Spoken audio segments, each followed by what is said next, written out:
أعوذ بالله السميع العليم من الشيطان اللعين الرجيم. بسم الله الرحمن الرحيم.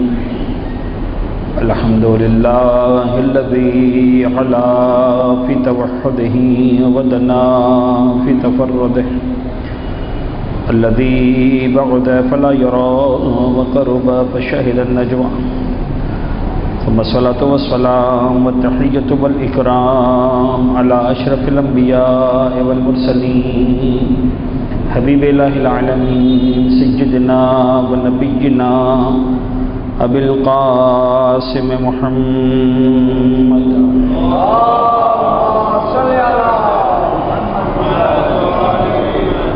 وعلى أهل بيته الطيبين الطاهرين المعصومين المنتجبين، لا سيما على بقية الله في الأرضين وحجته إلى العالمين، واللعن الدائم على أعدائهم ومنكري فضائلهم وغاصب بحقوقهم أجمعين من يوم ظلمهم وغصهم وعداوتهم إلى يوم الدين. بسم الله الرحمن الرحيم. اللهم كل وليك الحجة بن الحسن صلواتك عليه وعلى آبائه في هذه الساعة وفي كل ساعة ولياه وحافظا وقائدا وناصرا ودليلا وعينا حتى تسكنه أرضك طوعا وتمتعه فيها طويلا.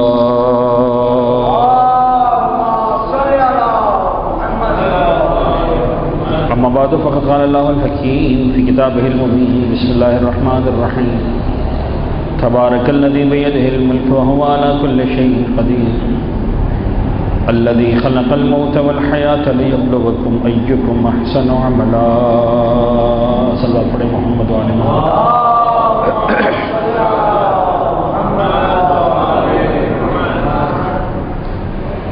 عزیزان گرامی، چونکہ میری عادت ہے کہ ہر گفتگو کے آغاز میں کوئی نہ کوئی فقہی مسئلہ عرض کرتا ہوں، تو ابھی بھی جلدی سے بس ایک چھوٹا سا فقہی مسئلہ اپنی خدمت میں پیش کر دوں، اور اس کے بعد جس آیت کو سرنامہ کلام قرار دیا اور جو یہ مجلس کی مناسبت بنتی ہے اس حوالے سے کچھ عرائض آپ کی خدمت میں پیش کروں گا. ایک صلوات پڑھ دیجیے گا محمد والے.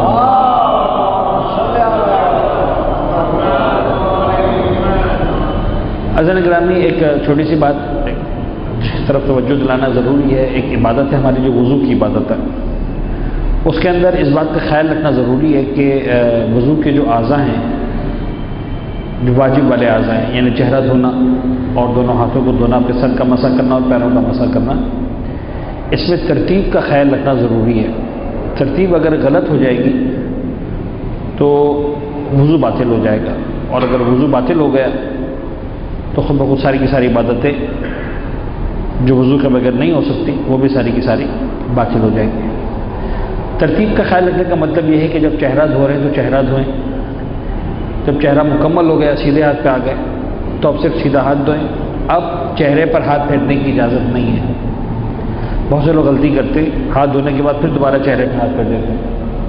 جب سیدھا ہاتھ دھو لیا الٹے ہاتھ پہ آ گئے، اب سے الٹا ہاتھ دھوئیں. بہت سے لوگ غلطی کرتے ہیں، الٹا ہاتھ دھونے کے بعد سیدھے ہاتھ پہ ہاتھ پھیرتے ہیں. یہ بڑی کامن پریکٹس ہے، دونوں ہاتھوں پہ ایک ساتھ ہاتھ پھیرنا. اس سے یقیناً وضو باطل ہو جاتا ہے. تو جب وضو باطل ہو جاتا ہے تو خود بخود ساری عبادتیں بھی اس کے بعد جو ہے وہ باطل ہو جاتی ہیں. تو ترتیب کا مطلب یہ ہے کہ چہرہ دھو تو چہرہ دھو، اس کے بعد دایاں ہاتھ تو دایاں ہاتھ، اس کے بعد بایاں ہاتھ تو بایاں ہاتھ. ریورس گیئر لگانے کی پرمیشن نہیں ہے. سر کا مسح کر لیا ٹھیک، اس کے بعد اب ہاتھوں پر بھی ہاتھ نہیں پھیرنا ہے. سر کا مسح ہو گیا، بات آگے بڑھ گئی. دونوں پیروں کا مسح کریں اور وضو کو مکمل کر لیں. یہ صلوات پڑھ دیجیے گا محمد والے.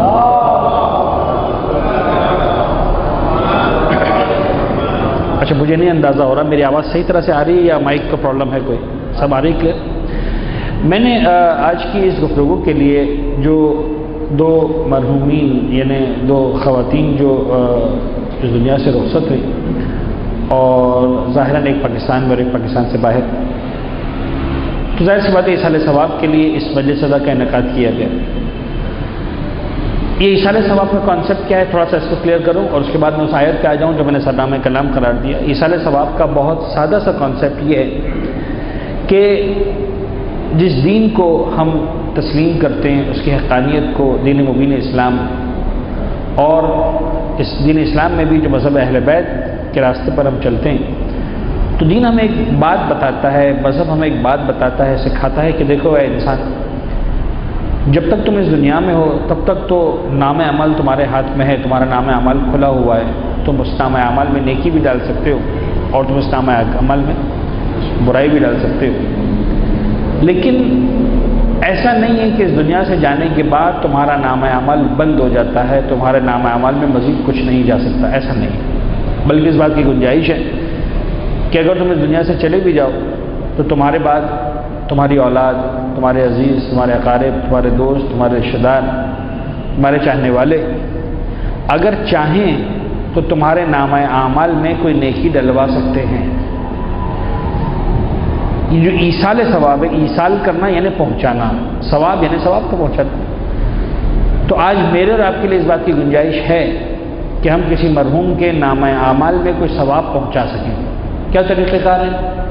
طریقہ یہ ہے کہ ہم کوئی سی بھی عبادت انجام دیں، کوئی سی بھی عبادت، نماز ہے، نماز شب پڑھ لی، قرآن کی تلاوت ہے، کسی غریب کو کھانا، بھوکے کو کھانا کھلانا ہے، کسی مثال کے طور پر جو ہے وہ بیمار کی عیادت کر رہا ہے، کوئی بھی نیکی، اور نیکی کرنے کے بعد ہم خدا سے دعا کریں کہ پالنے والے جو نیکی میں نے کی ہے اس کا ثواب تو میرے فلاں مرحوم کی روح کو ایصال فرما، تو پروردگار عالم اس ثواب کو اس مرحوم تک بھی پہنچائے گا اور خود عبادت کرنے والے کے نام اعمال میں بھی وہ ثواب لکھا جائے گا۔ دیٹ از کالڈ ایصال ثواب۔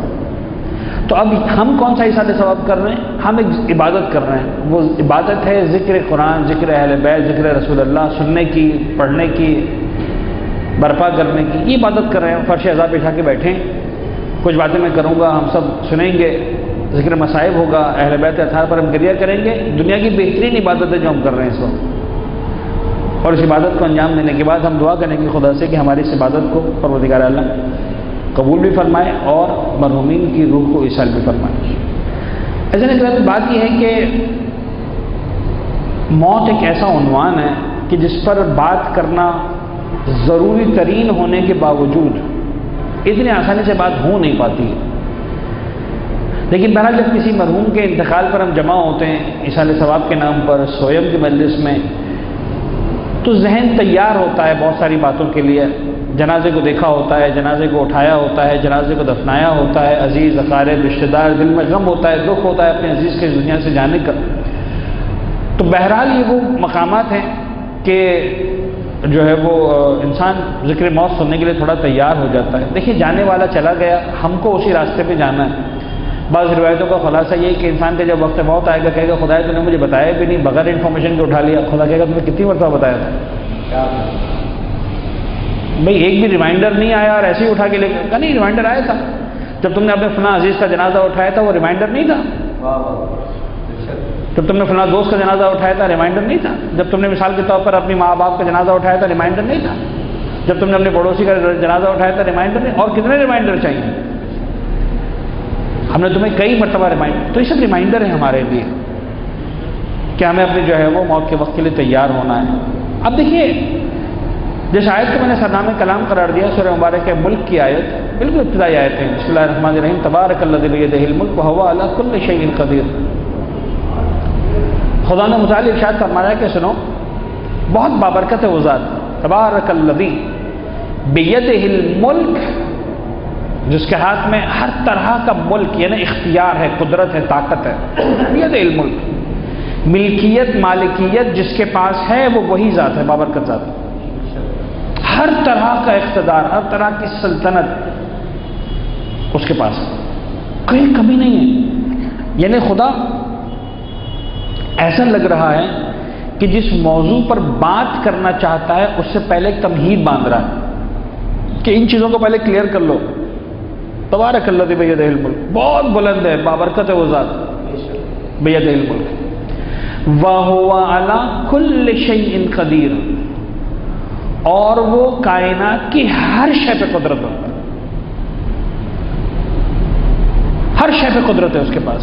کوئی چیز کائنات میں ایسی نہیں ہے، کوئی عمل، کوئی چیز ایسی نہیں ہے جو اس کے قبضے قدرت سے باہر ہو، اس کے دائرے اختیار سے باہر ہو. کوئی چیز ایسی نہیں جہاں پر اس کی قدرت نہ ہو، اس کی پہنچ نہ ہو، اس کی پکڑ نہ ہو، سب کچھ اس کے دائرے اختیار ہے. وَهُوَ عَلَى كُلِّ شَيْءٍ قَدِيرٌ. اگر یہ سمجھ میں آ گیا کہ کائنات کی ہر شے پر اس کا اقتدار ہے، اختیار ہے، قدرت ہے، سلطنت ہے، طاقت ہے، ملکیت ہے، مالکیت ہے، سب کچھ ہے. الذی خلق الموت والحیات، یہ وہی پروردگار ہے جس نے اپنی قدرت کو استعمال کرتے ہوئے، اپنی طاقت کا استعمال کرتے ہوئے، اپنی جبر و سلطنت کا استعمال کرتے ہوئے موت کو بھی خلق فرمایا ہے، حیات کو بھی خلق فرمایا ہے. یعنی خدا نے مجبوری میں موت کو خلق کیا، ایسا نہیں ہے کہ صاحب کیا کریں، چارہ نہیں ہے، مجبور ہیں، اگر زندگی ہے تو موت تو بنانی ہے. نہیں، مجبور نہیں ہے خدا. یعنی اگر وہ زندگی کو خلق کر رہا ہے تو بھی اپنے اختیار سے خلق کر رہا ہے، موت کو خلق کر رہا ہے تو بھی اپنے اختیار سے خلق کر رہا ہے. اے مخلوق، تیرا پرابلم ہے کہ تجھے خدا کی مخلوقات میں سے ایک مخلوق سے پیار ہے، دوسری مخلوق سے پیار نہیں ہے.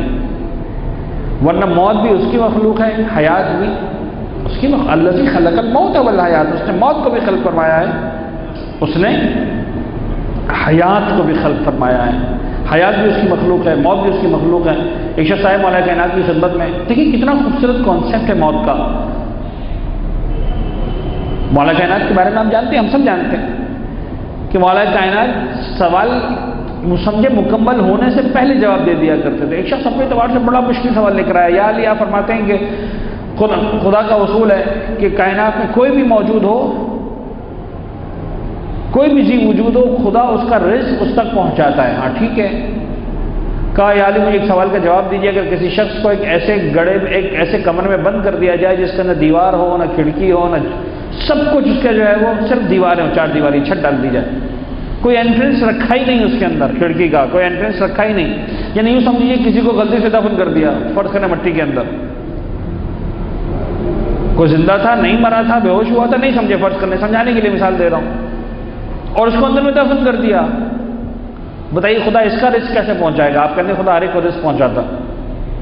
کیا جادو مولا کا ہے؟ جیسے اس کا سوال سنا، مولا مسکرا کے فرماتے ہیں کہ یا علی بتائیے کہ اس کا رزق کہاں سے آئے گا؟ امام نے فرمایا جہاں سے اس کی موت آئے گی وہاں سے اس کا رزق آئے گا. جہاں سے اس کی موت آئے گی. پھر وہ علماء جنہوں نے ان کلمات کی تشریح کی ہے، تفسیر کی ہے، اس کو بیان کیا ہے، فرماتے ہیں کہ مولا کائنات نے اس شخص کی استعداد کے مطابق جواب دیا کہ جہاں سے اس کی موت آئے گی وہاں سے اس کا رزق آئے گا. لیکن یہ بھی سمجھا جا سکتا ہے اس جواب سے کہ امام فرمانا ہی چاہتے ہیں کہ بابا موت اس کا رزق بند کرائے گی. اچھا احسان ہو جائے اس کے بعد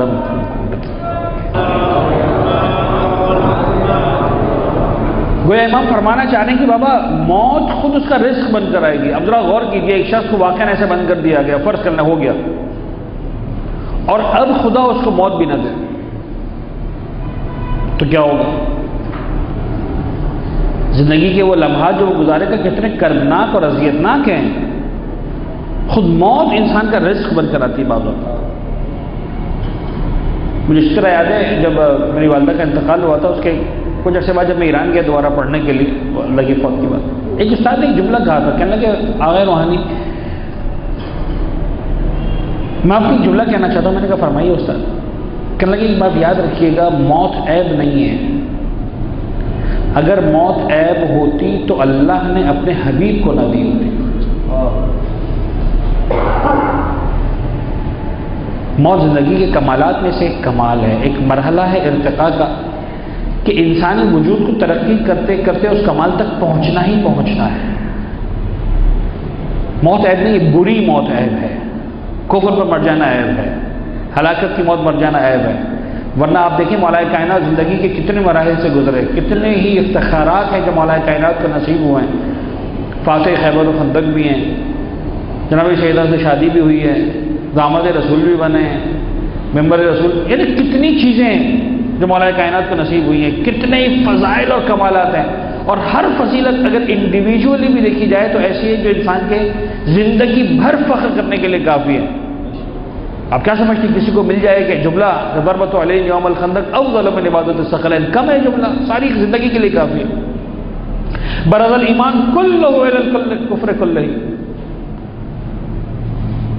کل ایمان کا کسی کو خطاب مل جائے، شب ہجرت خدا کہہ دے کہ بابا مرضی خدا سے میٹ لے۔ ان تمام باتوں کے باوجود مولا کائنات کبھی بھی یہ کہتے ہوئے نظر نہیں آتے فزتو میں رب کعبہ کی قسم کامیاب ہو گیا۔ جب جام شہادت نوش فرماتے ہیں، جب موت کی آنکھوں میں آنکھیں ڈال کر بات کرتے ہیں، جب رب العزت سے ملاقات کی باری آتی ہے کہتے ہیں فزتو رب الکعبہ، رب کعبہ کی قسم علی آج کامیاب ہو گیا۔ یعنی علی کی نگاہوں میں معیار جینا اتنا بڑا نہیں جتنا راہ خدا میں مرنا بڑا معیار، راہ خدا میں موت کو گلے سے لگانا جتنا بڑا کمال ہے۔ فزتو رب الکعبہ۔ تو موت کے کانسیپٹ کو سمجھنا بڑا ضروری ہے۔ جناب ابراہیم کے پاس جب ملک الموت آئے ہیں، اور بڑی مشہور روایت ہے، جناب جبرائیل جناب ابراہیم کے پاس آیا کرتے تھے، حضرت ابراہیم کے پاس بیٹھا کرتے تھے، باتیں کیا کرتے تھے۔ ایک مرتبہ جب تشریف لائے وقت آخر روح قبض کرنے کے لیے، تو جناب ملک الموت کا انداز مختلف تھا۔ جناب ابراہیم دیکھ کر ہی سمجھ گئے کہ آج مختلف انداز ہے، لہذا آتی پہلا سوال یہ کیا کہ اے ملک الموت ذرا بتائیے۔ جناب جبرائیل نے جناب ملک الموت آئے تو کہا کہ اے ملک الموت یہ بتائیے کہ آج آپ باتیں کرنے کے لیے آئے ہیں ہمیشہ کی طرح سے، یا لینے کے لیے آئے ہیں؟ کہ آج لینے کے لیے آئے ہیں، بس اے نبی خدا آپ کا وقت آ گیا۔ جناب ابراہیم نے کہا ٹھیک ہے اے ملک الموت، ایک سوال میں پوچھنا چاہتا ہوں، خدا سے میرے سوال کا جواب لے کے اس کے بعد میں تیار ہوں، مسئلہ نہیں، میرے سوال کا جواب چاہیے۔ کیا سوال ہے؟ کہ جاؤ جا کر خدا سے پوچھو کہ ابراہیم نے سوال کیا ہے کہ کیا دوست کبھی دوست کو جان سے مارتا ہے؟ اب دیکھیے کائنات میں کسی بھی انسان کو جناب ابراہیم سے پہلے سوال کرنے کا حق نہیں تھا۔ پہلا انسان ہے جسے خدا نے عہدہ دیا ہے فرینڈشپ کا۔ السلام علیکم یا وارث ابراہیم خلیل اللہ، خلیل خدا ہے، خلیل الرحمان ہے۔ کائنات میں اس سے پہلے کوئی کلیم نہیں کر سکتا ہے میں خدا کا فرینڈ ہوں، خدا کا دوست ہوں۔ کائنات میں جو بھی آیا ہے آدم سے لے کر جناب ابراہیم تک سب کے سب اللہ کے بندے بن کر آئے۔ تو دوست کو تو کلیم کرنے کا حق ہے نا، ٹھیک ہے جتنے بندے تھے ٹھیک ہے، تو نے ان کو خدا موت دے دی، جان سے مار دی، کوئی بات نہیں، میں دوست ہوں، تو نے مجھے دوست بنایا ہے۔ تو کیا دوست کبھی دوست کو جان سے مارتا ہے؟ اگر جان سے مارنا تھا تو دوست کیوں بنایا، اور اگر دوست بنایا تو جان سے کیوں مار رہا؟ جناب ابراہیم نے سوال کیا، ملک الموت سوال کو لے کر جاتے ہیں، جواب لے کر آتے ہیں واپس۔ ابراہیم خدا نے جواب دیا ہے کہ جاؤ جا کر ابراہیم سے کہو کہ ابراہیم کیا دوست کبھی دوست سے ملاقات سے انکار کرتا ہے؟ کیا دوست کبھی منکر ہو جاتا ہے مجھے دوست سے ملنے کے لیے نہیں جانا؟ یعنی جناب ابراہیم، میں نہیں سمجھتا ہوں کہ سوال کا جواب ان کو نہیں معلوم تھا، شاید مجھ کو اور آپ کو سمجھانے کے لیے، اس کانسیپٹ کو کلیئر کرنے کے لیے۔ یہ جو سوال ہے نا یہ پوچھا جا رہا ہے کہ خدا سے جا کر پوچھو کہ کیا دوست کبھی دوست کو جان سے مارتا ہے، اس سوال کے پیچھے ایک فلسفہ ہے، اور وہ فلسفہ یہ ہے کہ موت از دی اینڈ، موت فنا ہے، موت اختتام ہے۔ موت کا مطلب ہے کہ سب کچھ ختم، فائل کلوز، کچھ بھی نہیں بچا، مٹی ہو گیا انسان۔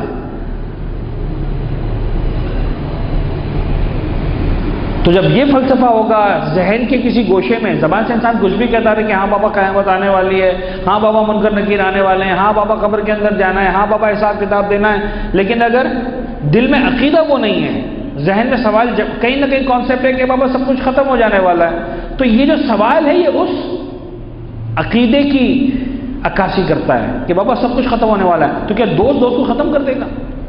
اور پروردگار نے جواب دیا، کہا ہے ابراہیم تمہارا سوال جو ہے وہ سوال کی بنیاد ہی غلط ہے،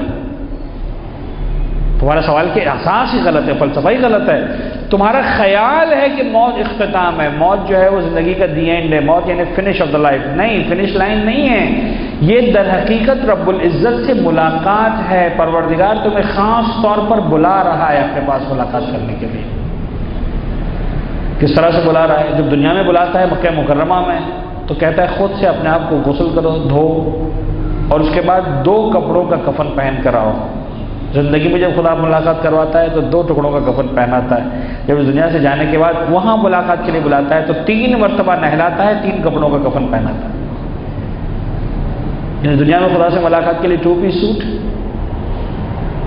اور حتمی اور آخری ملاقات کے لیے 3 پیس سوٹ. خدا خود عزت سے ہمارے بزرگ سے کہا کرتے تھے بابا مجھے کوئی موت کا ڈر نہیں ہے. عجیب جملہ کہا کرتے تھے، کہتے ہیں بالکل تیار ہو، مجھے ڈر کیا ہے، مجھے خود تھوڑی جانا ہے. خدا خود مجھے بھیجے گا، اپنے عظیم فرشتے کو بھیجے گا میری روح قبض کرنے کے لیے. میرے لیے اس سے بڑی سعادت کی بات کیا ہے؟ ملک الموت کو بھیجے گا، میں خود سے تھوڑی جا رہا ہوں. خدا خود نمائندہ بھیجے گا، وہ آ کر مجھے لے کر جائے گا. مجھے کیا پرابلم ہے؟ میں خدا کا مہمان بننے والا ہوں. بزرگ تھے وہ کہا کرتے تھے. خدا کو جنت نصیب کرے ان مرحومین کو بھی جن کے لیے سال ثواب ہو رہی ہے. بلکہ خدا جو ہے اعلیٰ علیین میں جگہ عنایت کرنا. هو الذی خلق الموت والحیات، یہ پروردگار وہ ہے جس نے ساری قدرت کو استعمال کر کے، خدا مجبور نہیں تھا، صاحب اقتدار تھا، صاحب قدرت تھا، صاحب سلطنت تھا. اس قدرت کو استعمال کر کے خدا نے جو ہے وہ خلق الموت والحیات، موت کو بھی خلق فرمایا، حیات کو بھی خلق فرمایا.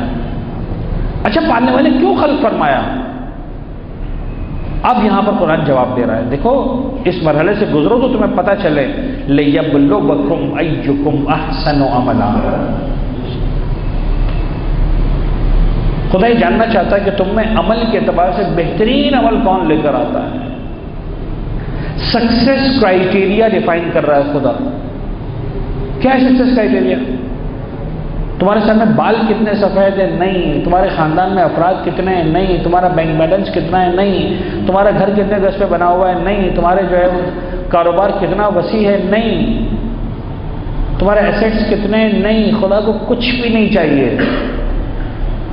یہ معیار ہی نہیں ہے کہ تم کتنا چھوڑ کے گئے، کتنا کما کے گئے، کتنا بنا کے گئے، کتنی اولاد، کچھ بھی نہیں. خدا کی نگاہوں میں اگر کوئی چیز قابل قبول ہے، کوئی سکسیس کرائیٹیریا ہے تو وہ ایک ہی ہے، لِيَبْلُوَكُمْ أَيُّكُمْ أَحْسَنُ عَمَلًا. احسن عمل کتنے لے کر آتے ہو تم؟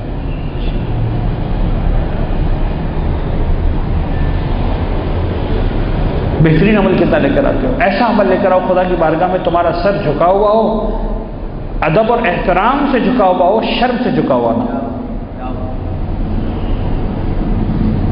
شرم سے جھکا ہوا. لِيَبْلُوَكُمْ أَيُّكُمْ أَحْسَنُ عَمَلًا. اور اب ذرا غور کیجیے عزیزان گرامی، سب سے پہلا مرحلہ اس موت کے حوالے سے جو علماء نے لکھا ہے، ائمہ طاہرین نے ہمارے رہنمائی فرمائی ہے، بطور خاص صاحب عروہ نے خود صاحب عروہ نے بطور خاص لکھا ہے، موت سے پہلے جو اہم ترین واجب ہے، ایک ہی چیز واجب ہے. موت سے پہلے جو اہم ترین واجب ہے. دیکھیں ہم موت کے بعد کی جو بات کرتے ہیں، میں تھوڑی سی کچھ عرض کرنے والا ہوں، مجھ سے کہا گیا کہ تھوڑا سا پڑھیے گا. ٹھیک ہے اب پڑھیں گے. اہم ترین واجب قبل الموت کیا ہے؟ وہ ایک ہی واجب ہے، توبہ. وہ واجب جس کو مس نہیں کرنا جانے سے پہلے، اس دنیا سے جانے سے پہلے، وہ ہے توبہ. توبہ کا مطلب کیا ہے؟ توبہ کا مطلب یہ ہے کہ بابا طے ہے کہ تم زندگی ویسی گزار ہی نہیں سکتے جیسی خدا چاہتا تھا.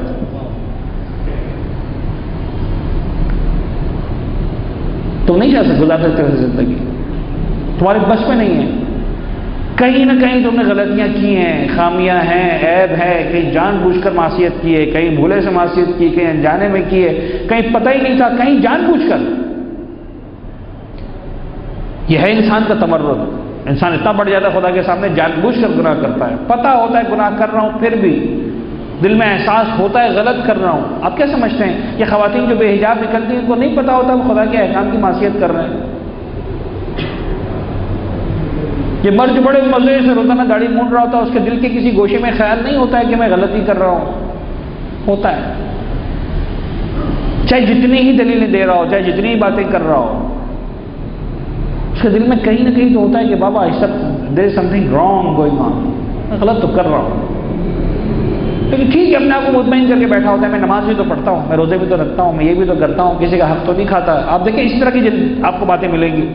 داڑھی نہیں رکھی ہوئی ہے، میں صاحب کیوں نہیں رکھی ہوئی؟ چھوڑیں مولانا صاحب، داڑھی رکھی نہیں رکھی کسی کا حق تو نہیں کھاتا ہوں. ارے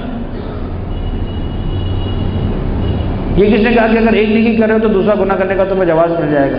ہاں وہ نیکی بھی کرو یہ نیکی بھی کرو. حجاب کیوں نہیں کیا ہوا؟ ارے ہمیں پتہ ہے حجاب والے کیا کیا کرتے ہیں. ٹھیک ہے آپ حجاب بھی کیجیے گا, وہ مت کیجیے گا جو حجاب والے کرتے ہیں. یہ کس نے کہا کہ اگر حجاب والے غلط کرتے تو آپ حجاب ہی چھوڑ دیں؟ انسان کو پتہ ہوتا ہے, جان بوجھ کر انسان غلطی کرتا ہے. میں مثال دینا چاہ رہا ہوں, کھلم کھلا گناہ کرتا ہے انسان. کھلم کھلا گناہ کا مطلب یہ ہوتا ہے میں تو کر رہا ہوں, تجھے جو ہو سکتا ہے کر لے. کھلم کھلا گناہ کا مطلب یہ میں تو کر رہا ہوں.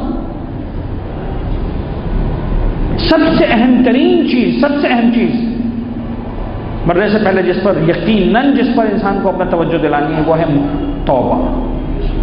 انسان جائے اور توبہ کیے بغیر نہ جائے.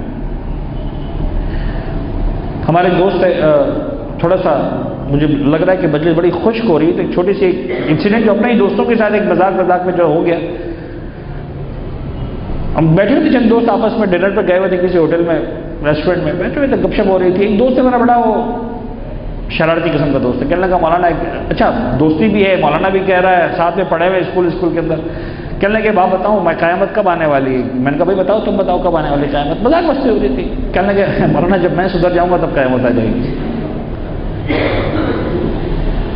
وہ اتنا شرارتی تھا کہ مذاق میں کہہ رہا تھا کہ میں سدھرنے والا نہیں ہوں, اگر میں سدھر گیا تو اچھا مذاق کے ماحول میں جب مذاق ہوتی تو مذاق میں, لیکن بہرحال ذمہ داری ہے میسج دینا.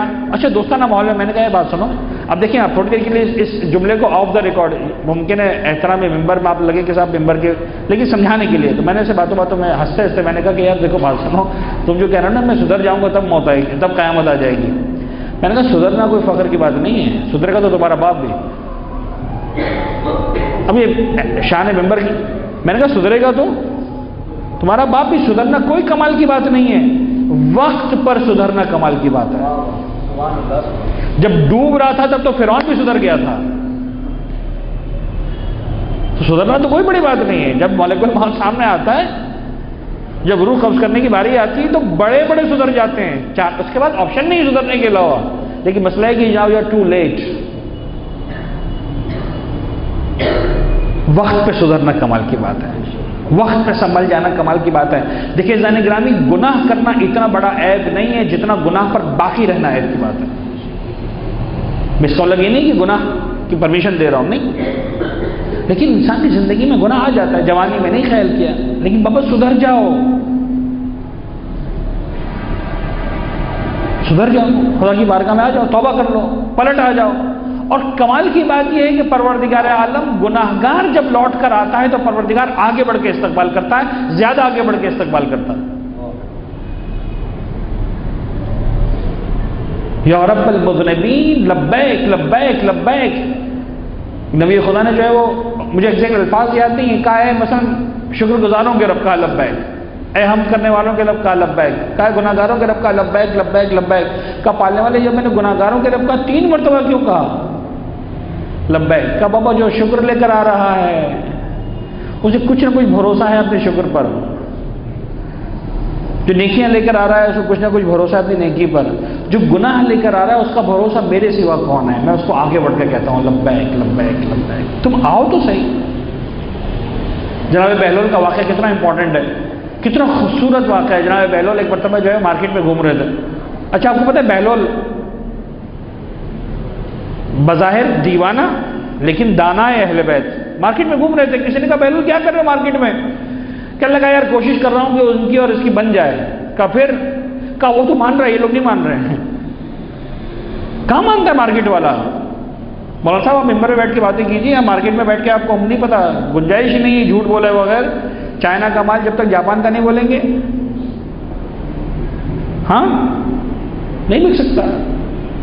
جب تک جھوٹی قسم نہیں کھائیں گے کہ بھائی گھر میں 100 روپے کا پڑا ہے.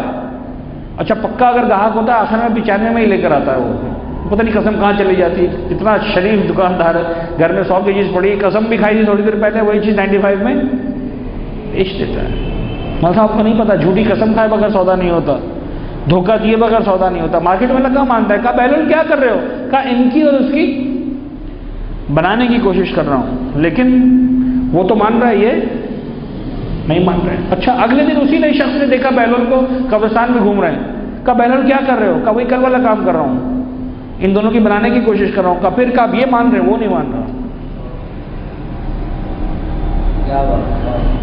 فرمائیں اب 6 فٹ نیچے جا کے تو سب مان جاتے ہیں، 4 فٹ نیچے جا کے تو سب مان جانتے ہیں، جب زمین کے اوپر ہو تب سدھرنا کمال کی بات ہے. توبہ سب سے اہم بات کی اذان گرامی. اور یاد رکھیے گا اذان گرامی، جس کے پاس در اہل بیت ہے، جس کے پاس وسیلہ اہل بیت ہے، سچے دل سے ایک مرتبہ حسین کے راستے پر آؤ، دیکھو خدا کیسے توبہ قبول کرتا ہے. بات ہی نہیں. اور اس دنیا سے گزر جانے کے بعد جو اہم ترین واجبات ہیں، بلکہ اپنے لیے اگر انسان کو سوچ کر جانا ہے تو پھر اہم ترین بات ذہن میں رکھیں جو ائمہ طاہرین نے بطور خاص توجہ دلائی ہے، اہل بیت اطہار نے بطور خاص سمجھایا ہے. بابا اس دنیا سے اگر جا رہے ہو، وہ چیزیں جو باقی رہ گئی ہیں اس کو وصیت میں لکھ کر جاؤ. اہم ترین عمل، یہ بھی کہہ سکتے ہیں کہ عمل وہ ہے جس کا تعلق ہے مرنے کے بعد لیکن کرنا ہے مرنے سے پہلے. واجبات میں لکھا ہے کہ جب انسان دیکھ لے کہ میری زندگی کا آخری وقت نزدیک آ گیا ہے، واجب ہے کہ وصیتیں کریں. حقوق الناس باقی رہ گئے، وصیتیں کریں. حقوق اللہ باقی رہ گئے، وصیتیں کریں. میری نمازیں رہ گئی ہیں، میں نے بڑی کوشش کی نہیں پڑھ پایا، وصیتیں کر کے جائیں. میرے روزے باقی رہ گئے ہیں، وصیتیں کریں. نہیں رکھ پایا ہوں، پلیز میرے بعد رکھوا دینا. میں اتنا پیسہ چھوڑ کے جا رہا ہوں، اتنا پیسہ رکھ کے جا رہا ہوں اس کام کے لیے، فلاں اکاؤنٹ میں اتنا پیسہ رکھا ہے. میرے پاس حج واجب تھا، میں نہیں کر سکا ہوں، میری طرف سے حج کروا دینا، اتنے پیسے رکھ کے جا رہا ہوں. وصیت کر کے جا، واجب ہے. فلاں انسان کا، مومن کا اتنا باقی رہ گیا، فلاں دکاندار کا اتنا باقی رہ گیا، فلاں رشتہ دار کا اتنا باقی رہ گیا، فلاں دوست کا اتنا باقی رہ گیا، قرضہ لیا ہوا ہے نہیں دیا، میرا بخشوا دینا، ان کو دے دینا پیسے، میرے ذمے کو کلیئر کروا دینا. واجب ہے انسان کے لیے وصیت کر کے جائے. بعض روایتوں کا خلاصہ یہ مومن نہیں جس جب سوئے اس کا وصیت نامہ اس کے کنارے نہ رکھا ہوا ہو. ضروری نہیں اس کا مطلب یہ کہ آپ کے ساتھ رکھ کے ہی سوئے، مطلب یہ کہ اس کا وصیت نامہ تیار ہونا چاہیے. اسپیشلی وہ انسان جو دیکھ لے کہ اب میری زندگی کا آخری وقت نزدیک آ رہا ہے. ضروری ہے وصیت کر کے جانا. اور اس کے بعد دنیا سے جانے کے بعد اور اہم کام کیا ہے؟ اگر ہم ورثہ کے حوالے سے بات کریں، ورثہ کی کیا ذمہ داریاں ہیں؟ دیکھیے بہت ساری رسمیں جو ہمارے یہاں ہوتی ہیں، یہ سارے ثواب کا میں نے بالکل ابتدا میں عرض کیا، کانسیپٹ یہ ہے نیکی کرو اور اپنے مرحوم کو کی روح کو اس کا ثواب ایصال کر دو. اس سے اچھا اور کیا ہوگا؟ انسان ہر ہفتے جمع ہو، قرآن پڑھے، ٹھیک ہے، بہترین چیز ہے. ہر ہفتے انسان جمع ہو، نمازیں پڑھے، قرآن کی تلاوت کرے، ذکر اہل بیت کریں، لیکن یہ سوچ کر کریں کہ ہم مرحوم کے ایصال ثواب کے لیے کر رہے ہیں. مجھے ایک جملہ کہنے دیجیے جو میرے پاس انفارمیشن ہے اس کے حوالے سے. ایسا نہ ہو کہ ہر ہفتے جمع ہونا ہے خواتین کو، 15 منٹ قرآن پڑھنا ہے، 1.5 گھنٹہ غیبتیں کرنی ہے. اگر ایصال ثواب ہو رہا تو ایسا نہیں ایصال عذاب ہو رہا ہو.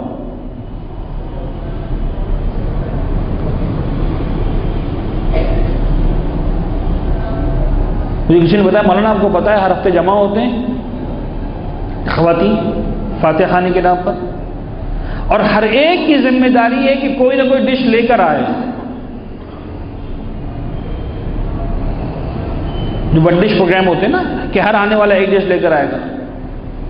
مولانا اتنا اسراف ہوتا ہے جس کی انتہا نہیں. اور ہر کو کچھ نہ کچھ لے کر بھی آنا ہے. ایسی سوسائٹی ایسا معاشرہ بنا دیا گیا، نہیں لے کر آئیں گے انسلٹ سمجھی جائے گی. انسان اپنی عزت کے چکر میں لے آتا ہے، بابا خدا کی معصیت ہوتی ہے کم از کم عزت تو نہ جائے. یہ معاشرہ کس نے ڈیولپ کیا؟ اہل بیت نے ایسا کچھ نہیں کہا ہم کو. میں اس کا طریقہ بتاتا ہوں. اگر کرنا ہی ہے کچھ نہ کچھ، پیسے خرچ کروانا ہی ہے ہر آنے والے کے، ایک کام کریں، اسے یہ کہیں بابا کوئی لے کر مت آنا، گھر میں ایک ڈبہ رکھو تو اس کے بعد لکھ دو صدقہ. ہر آنے والا اس میں تو صدقہ ڈال دیں. اس مرحوم کی نیت سے ایصال ثواب کے لیے کسی بھی غریب کو صدقہ دے دیں اپنی مرضی سے. آپ سمجھتے ہیں آنے والے مالدار نے کچھ نہ کچھ جیسے نکلوانا چاہیے، اچھی بات ہے، کوئی بات نہیں، صدقہ کریں، اپنی مرضی سے انسان صدقے میں ڈال دے. حقدار تک حق کا پہنچنا ضروری ہے. ایصال ثواب کے لیے جمع ہونے کا مطلب یہ نہیں کہ خود پیٹ بھر کے اٹھو. ایصال ثواب کے لیے جمع ہونے کا مطلب یہ ہے کہ کسی بھی نیکی کو انجام دو. خود کا پیٹ بھرنا اتنی بڑی نیکی نہیں ہے. کسی غریب کا پیٹ بھرنا بڑی نیکی ہے. ہاں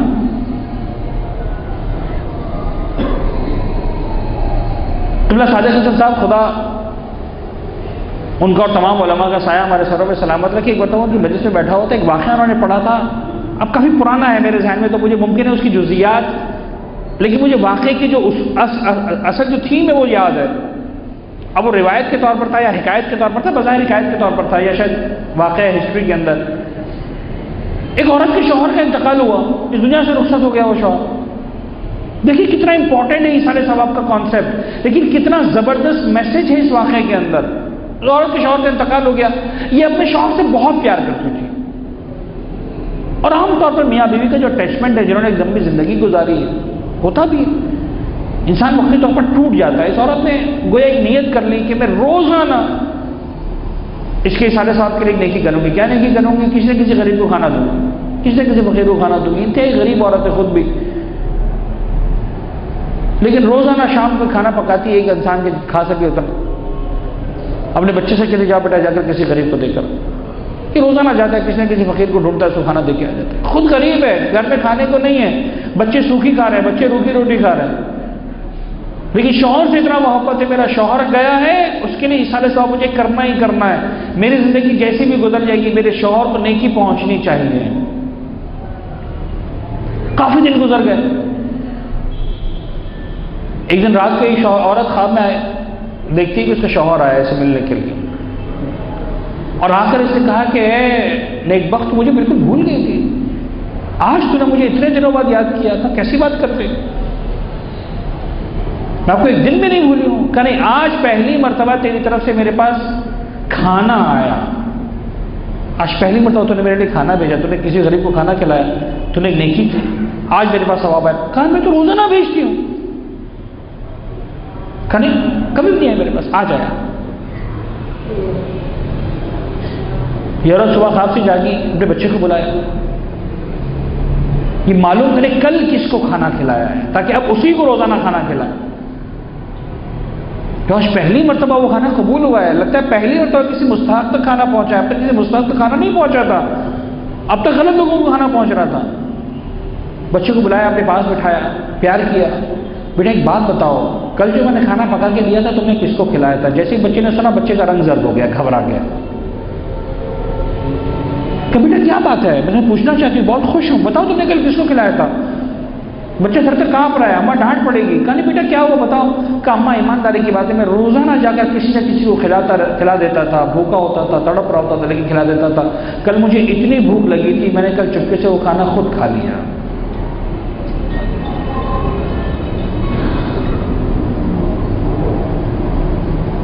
کل وہ کھانا میں نے خود کھا لیا.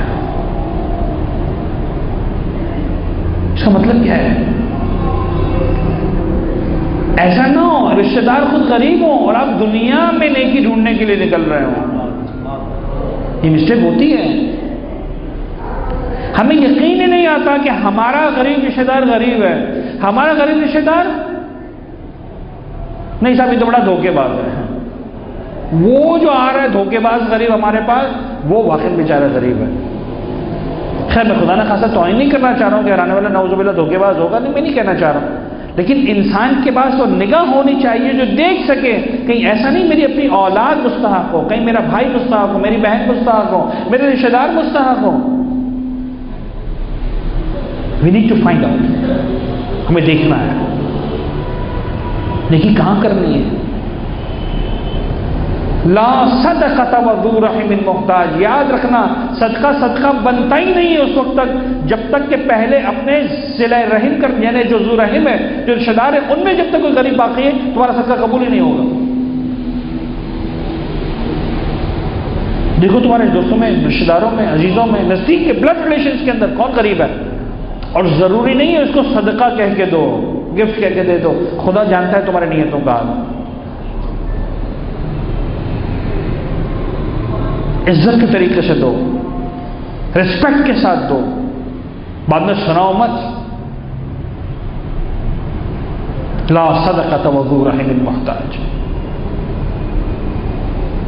ورثہ کی ذمہ داری ہے مرحوم کے لیے ایثار ثواب کروائیں، لیکن ایثار ثواب میں واجبات سب سے پہلی منزل پر۔ دیکھیں واجبات میں نماز تو باقی نہیں رہ گئی، روزے تو باقی نہیں رہ گئے، حج تو باقی نہیں رہ گئے، خمس و زکوٰۃ تو باقی نہیں رہ گئے۔ حقوق العباد پہلی منزل پر، وراثت کی باتیں بعد میں ہوں گی۔ دیکھو کہیں ایسا تو نہیں ہمارے مرحوم کا کہ سر پر کسی کا قرضہ باقی رہ گیا، کچھ لین دین باقی رہ گیا۔ بس اگر میں نے گفتگو کو مکمل کیا۔ السلام علیکم ورحمۃ اللہ۔ صلوات پڑھتے محمد وعلی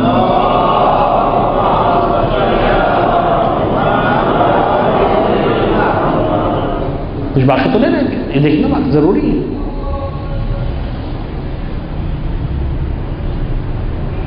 میں نے گفتگو کو مکمل کیا، چلے گا۔ ماں سب سے بہترین وسیلہ ہے اپنی نجات اور بخشش کے لیے، سب سے بہترین وسیلہ۔ ایک شخص آیا پیغمبر کی خدمت میں، کہنے لگا اللہ کے رسول میں نے بڑے بڑے گناہ کیے ہیں، میرے نجات کا سامان ہو سکتا ہے، میری بخشش ہو سکتی ہے؟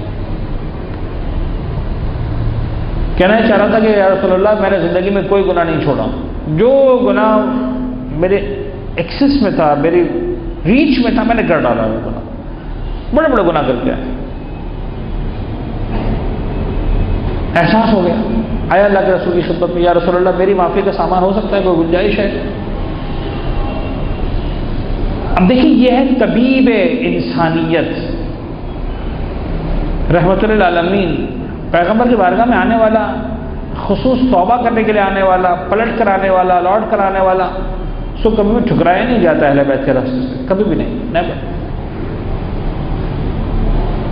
اپنے حساب سے پتہ نہیں کیا سوچ کر آیا ہوگا کہ پیغمبر کتنی پینلٹی لگائیں گے، کتنا ذکر کرنے کا کہیں گے، کتنا دعائیں منگوائیں گے، کس طرح۔ عجیب ہے، انسان سوچتا ہے بہت ساری باتیں، خاص طور پر جب وہ اس طرح سے واپس سرنڈر کر رہا ہوتا ہے۔ اللہ کے رسول کی خدمت میں آیا، اللہ کے رسول نے صرف ایک سوال پوچھا، تیرے ماں باپ میں سے کوئی زندہ ہے؟ کہنے لگا ہاں۔ کہا کون؟ کہا یا رسول اللہ میرا باپ زندہ ہے۔ کہا جا باپ کی خدمت کر،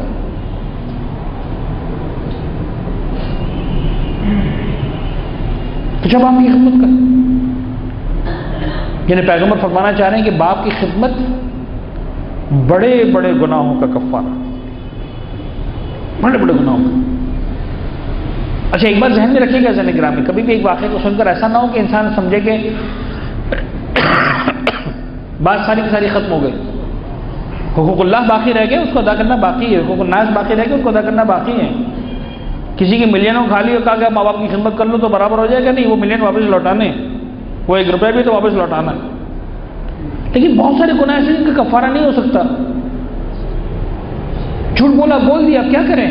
گانا سننا تھا سن لیا، فلمیں دیکھ لی، اب اس کا ریمیڈی نہیں ہے کچھ بھی۔ کہا ٹھیک ہے، کہا کہ یاد رکھنا باپ کی خدمت بڑے بڑے گناہوں کا کفارہ۔ یہ گیا، یہ خوش ہو گیا، چلا گیا، جانے لگا، سمجھ میں آ گیا اس کو۔ وہ شخص جس نے اس روایت کو لکھا ہے، جو پیغمبر کے ساتھ بیٹھا ہوا تھا، کہ ایک شخص آیا، اس نے پوچھا، پیغمبر نے جواب دیا۔ وہ کہتا ہے کہ جب یہ شخص چلا گیا، اتنا دور چلا گیا کہ اب پیغمبر کی آواز اس تک نہیں پہنچ سکتی تھی، اتنا دور چلا گیا۔ تب پیغمبر کی زبان پر ایک جملہ آیا، کاش اس کی ماں زندہ ہوتی۔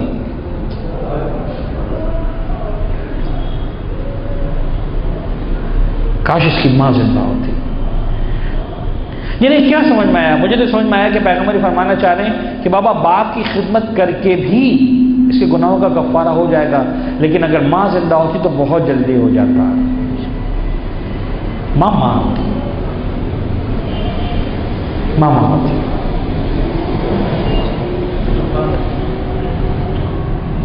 لیکن ایک حدیث سے جملہ اور سنا دوں تاکہ بات مکمل رہے۔ معصوم فرماتے ہیں کہ بعض اوقات ماں جب دنیا سے جاتی ہے راضی ہوتی ہے، اس دنیا سے جانے کے بعد اولاد سے ناراض ہو جاتی ہے، جب اولاد ماں کو بھلا دیتی ہے۔ اور بعض اوقات جب ماں دنیا سے جاتی ہے ناراض ہوتی ہے، مرنے کے بعد اولاد سے راضی ہو جاتی ہے۔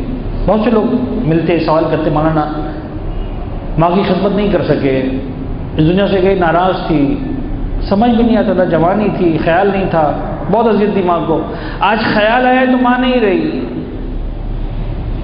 معصوم فرماتے مت گھبراؤ، اتنی نیکیاں کرو، اتنا احسان ثواب کرو، وہاں سے بھی دعا دے گی، وہاں سے آ کے بھی راضی ہو جائے گی۔ اور یہ سوچ کر کہ میں نے ماں کو خوش کیا تھا، اب بھول گئے ماں کو اس دنیا کے بعد، نہیں، یاد رکھنا ہے قدم قدم پر یہ ماں ہے جس سے در حسین پر پہنچایا، یہ ماں کے دودھ کی تاثیر ہے جس نے اہل بیت کی محبت کو تمہارے دلوں میں ڈالا۔ ابا سمجھان گرامی، ہمارے رسم ہے، ہم اپنے عزیزوں سے جب دوری کی بات آتی ہے تو دل میں دکھ آتا ہے، غم آتا ہے، آنکھوں میں آنسو آتے ہیں، لیکن ہمیں اہل بیت نے سکھایا، ہمارا طریقہ ہے، ہماری عقیدت، ہمارا دین، ہمارا مذہب یہ ہے، ہم اپنی خوشیوں کو بھی اہل بیت پر قربان کرتے ہیں، ہم اپنے غم کو بھی اہل بیت کے غم پر قربان کرتے ہیں، اپنے غم کی باری آتی تو اہل بیت کے غم کو بیان کرتے ہیں، رونے کا دل چاہتا ہے تو حسین پر روتے ہیں، فاطمہ زہرا کے بچوں پر روتے ہیں۔ ایک جملہ میں مسائل کا سے عرض کر دوں تبرک کے طور پر، اور یہی ہمارا احسان ثواب بن جائے، ماں ماں ہوتی ہے، کائنات کی ساری خوشیاں اپنے بچے کو دے دینا چاہتی ہے، کائنات کی ساری نعمتیں اپنے بچوں کے قدموں میں ڈھیر لگانے کو تیار ہو جاتی ہیں، مرتے مرتے بھی دعا جینے کی دے جاتی ہے ماں، سب کچھ کرتی ہے، لیکن کائنات میں اگر ایک ماں ملی تو ایسی ایک ہی ماں ملی جس نے اپنے بچے ہاتھوں سے اپنے بچے کا کفن سیا۔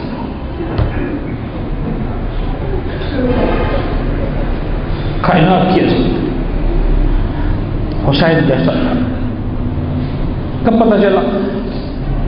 جب روزے عاشور آئے ہیں امام حسین رخصت آخر کے لیے، جناب زینب نے جملہ کہا ہے، حسین ماں نے وصیت کی تھی، مجھے یاد ہے میری ماں روتی جاتی تھی، اس کرتے کو سیتی جاتی تھی، کہتی تھی زینب جب حسین رخصت آخر کو آئے تو اپنے ہاتھوں سے میرے حسین کو ایک کرتا پہنا۔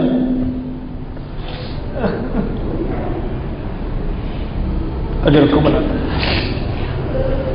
بس آپ نے گریا کیا میرے مجلس مکمل ہو گئی، لیکن روایت تو مکمل کر دو، بات تو مکمل کر۔ حسین ماں کی خواہش تھی، ماں کی وصیت تھی، جب حسین نے وہ کرتا پہن لیا نا ماں کی وصیت کے طور پر، تو زینب آگے بڑھتی، آگے بڑھ کر جناب امام حسین کو کہتی بھیا ذرا میرے پاس تو آنا، حسین نزدیک آئے۔ زینب نے آگے بڑھ کر حسین کے گلے کا بوسہ لیا، کہا بہن یہ کیا کر رہی ہو؟ کہا باپ بھیا اماں کی وصیت کو پورا کر رہی ہوں، اماں نے کہا تھا حسین کے گلے کا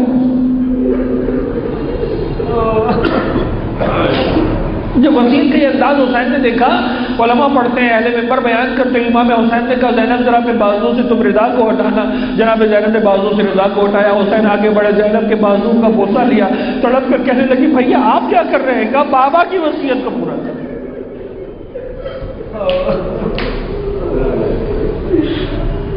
اجرکم اللہ، اجرکم اللہ۔ میرا دل چاہتا ہے جناب شہزادی کون ہے حضرت فاطمہ زہرا کی خدمت میں ایک جملہ عرض کروں، بی بی آپ کی خواہش تھی، آپ چاہتی تھی میرے حسین کو کفن مل جائے، اس لیے کہ آپ نے سنا تھا میرے حسین کا لاشا بے گور و کفن کربلا کی زمین پر پڑا رہے گا، لیکن ایک جملہ پڑھنا چاہتا ہوں، جب زینب لوٹ کر مدینہ میں آئی نا تو ماں کی قبر پر آ کر ایک جملہ کہا اماں تم چاہتی تھی تمہارے حسین کو کفن مل جائے اماں، لیکن حسین کو کفن نصیب نہ ہوا، یہ کہہ کر ایک مرتبہ وہ خون آلود کرتا نکالا، ماں کی قبر پہ رکھا، اماں ظالموں نے حسین کو مرنے کے بعد بھی یہ کفن نصیب نہ ہونے